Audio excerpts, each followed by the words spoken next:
general concepts that I would share. So one is the venture capital business is 100% a game of outliers. It's extreme exceptions. Right, so the conventional statistics are, on the order of 4,000 venture-fundable companies a year that want to raise venture capital. About 200 of those will get funded by what's considered a top-tier VC. About 15 of those will someday get to $100 million in revenue.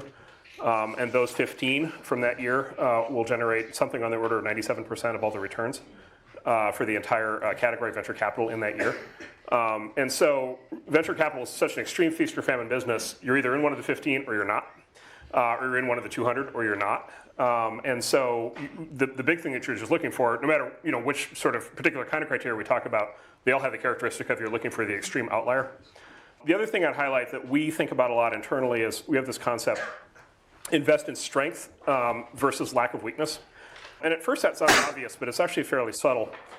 Which is sort of the default way to do venture capital is to check boxes, right? Really good founder, really good idea, really good, products, really good initial customers. Check, check, check, check. Okay, this is reasonable. I'll put money in it.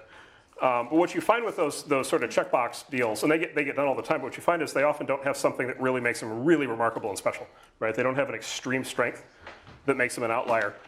On the other side of that, the companies that have the really extreme strengths often have serious flaws. And so one of the cautionary lessons of venture capital is if you don't invest on the basis of serious flaws, you don't invest in most of the big winners. And we could go through example after example after example of that.